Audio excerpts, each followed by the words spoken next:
नमस्कार दोस्तों, आप सभी का स्वागत करता हूं टीम ऋषा में। कोरोना के महामारी के बाद जो है एक ऐसी बीमारी फिर से एक बार हमारे भारत के फिर से एक बार केरला इस राज्य से शुरू हो चुकी है। जी हाँ, और इस बीमारी को ब्रेन ईटिंग अमीबा इससे जाना जा रहा है।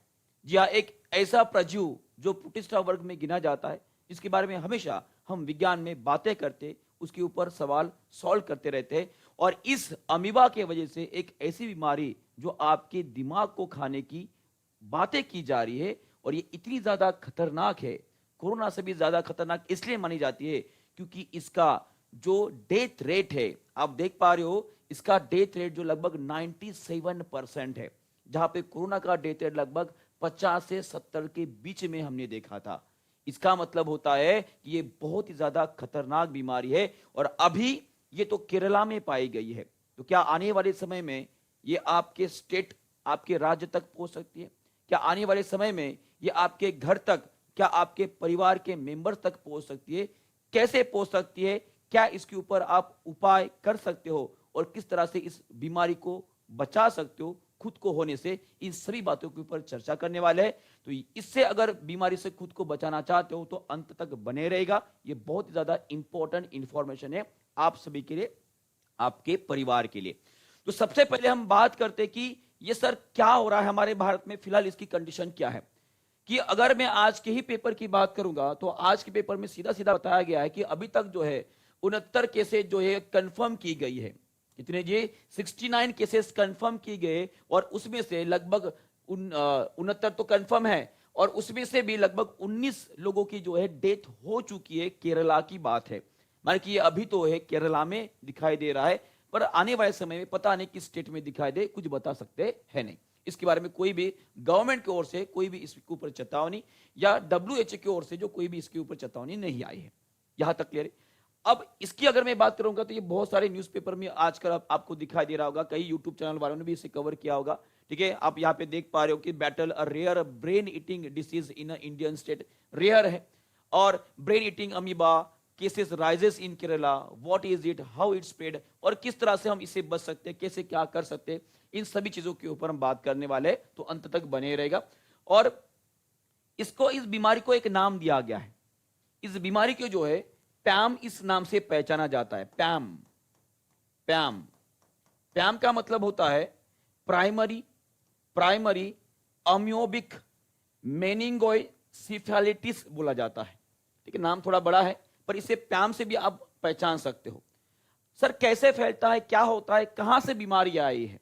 तो सबसे पहले बताना चाहूंगा कि इसका साइंटिफिक नेम जो है, इसे नाइग्लेरिया फोलेरी बोला जाता है।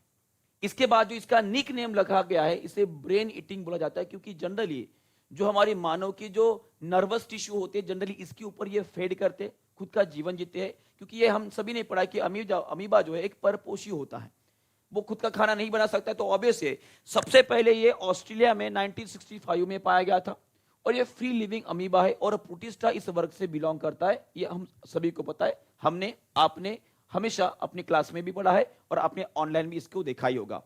ये कहां पर मिलता है? जनरली ये जो है फ्रेश वार्म वाटर में मिलता है, जो जनरली हल्का हल्का गुनगुना, मान के लगभग जो है 24 डिग्री सेल्सियस से लगता है 42 डिग्री सेल्सियस के बीच में अगर पानी का तापमान होता है, तो वहां पर ये आपको जनरली दिखाई देता है। जनरली लेक्स हो गए, रिवर्स हो गए, हॉट स्प्रिंग्स हो गए, और उसी तरह से जो पुअरली मेंटेन स्विमिंग पूल्स होते हैं जहां पे पानी गंदा होता है, इस सभी जगह पर वो पाया जाता है। यहां पर एक बात आपको ध्यान में रखना है कि ये जो अमीबा है खारे पानी में नहीं मिलता है, ये खारी पानी में नहीं जिंदा रह पाते। इस बात को आपको ध्यान में रखना है, माने कि ये इनके लिए जो है विष के समान होता है।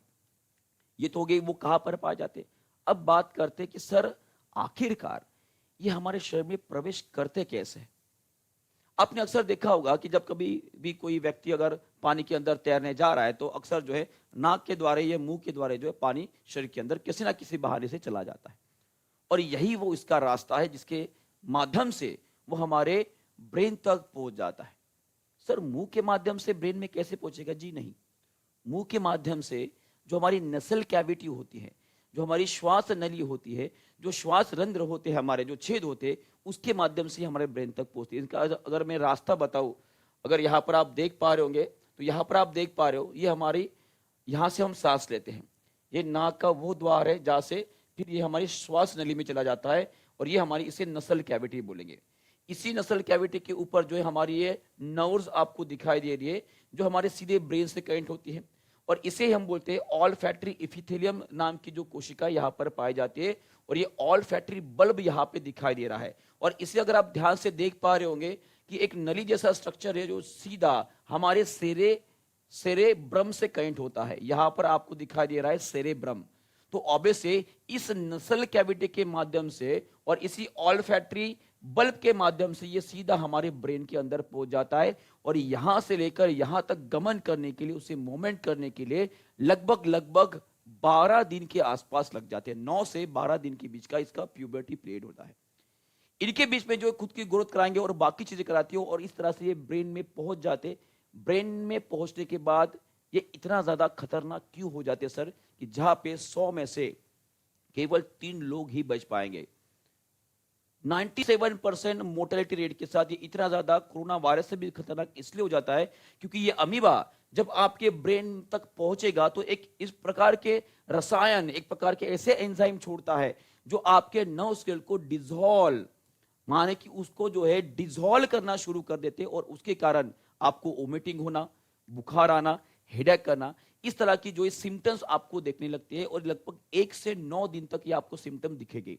जहां पे अमीबा आपके अभी ब्रेन तक पहुंच चुका है, उसके बाद जब इसकी एक्टिविटी बढ़ जाती है तो ऑब्वियसली बेहोश हो जाना, बार बार कुछ ऐसी एक्टिविटी करना जैसे पगले लोग करते हैं, उसी तरह से जो है आपके बिहेवियर में आपको चेंजेस लगने लगते हैं, और यही वो शुरुआत है जिसके बाद आपकी डेथ, आपका मृत्यु कंफर्म हो जाता है। और यही नहीं, ये इससे वजह से जो है हमारे ब्रेन के अंदर बहुत स्वेलिंग आ जाती है, और एक बार ये स्वेलिंग बढ़ने लगी, सिंपल सी बात है, उसके बाद आपकी डेथ 97% कंफर्म है। और इसीलिए इसी इतना ज्यादा खतरनाक बोला जा रहा है। अब बात करते कि सर इससे बचा कैसे जाए। पहली बात तो और गोल्डन रूल यही है कि जहां पे भी तालाब, स्विमिंग पूल या कहीं पर भी अगर आप जा रहे हो तो वहां पर जाना बंद कर दीजिए, सिंपल सी बात। क्योंकि जब तक उस पानी को पूरी तरह से क्लीन नहीं किया जाता है, उसे क्लोरिनेटेड नहीं किया जाता है, तब तक जो है वो वहां पर जीता रहेगा, वहां पे रहेगा। और अगर आप गलती से वहां पर जाते भी हो तो जाने के बाद जो है ये कंफर्म कर लीजिएगा कि आपके नाक के माध्यम से कोई भी पानी का एक बूंद भी आपके नसल कैविटी में नहीं जाना चाहिए। अगर जैसे जाता है तो मे बी देर इज, अगर वहां पे वो है अमीबा, वहां पे जिंदा है, तो डेडली अमीबा जिसे ब्रेन ईटिंग अमीबा बोल रहे हैं वहां पर मौजूद अगर है, तो ऑब्वियसली आपको वो ब्रेन ईटिंग अमीबा पैम नाम की बीमारी होने की चांसेस बन चुके हैं। तो ऑब्वियसली याद रखेगा कि ये किसी भी कंटामिनेटेड वाटर को अगर आप पी रहे हो, इसकी मान लीजिए आप गए और उस स्विमिंग पूल का पानी पी लिए, तो मान लीजिएगा पानी के माध्यम से वो पेट में चला जाएगा, तो उससे जो एक कंटामिनेशन या इन्फेक्शन होने के चांसेस बहुत कम है। पर अगर वो नाक के माध्यम से जा रहा है तो वहां से चांसेस सबसे ज्यादा होते हैं।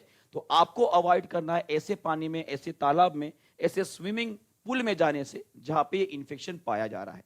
ऐसा कुछ अगर होता है तो इट मे बी पॉसिबल कि वो अदर स्टेट में भी फैला जाएगा और आपके घर तक भी पहुंच सकता है। तो सावधान रहे, सतर्क रहे, और अपने परिवार को अगर सुरक्षित रखना चाहते हो तो इस वीडियो को और अपने इस पूरी इंफॉर्मेशन को अदर लोगों तक भी पहुंचाए, उनको भी बताए कि क्या करना है क्या नहीं करना है। ये तो एक और पेंडेमिक हमारे भारत में आने से समझ में आ गया है। तो ये पूरी इंफॉर्मेशन है। इंफॉर्मेशन पसंद आई तो टीचिंग परीक्षा को सब्सक्राइब करेंगे, और इसी तरह से एक्टिव रहने के लिए जो है हमेशा देखते रहेंगे टीचिंग परीक्षा। ठीक है, तो thank you very much, good bye, God bless you and take care, bye bye.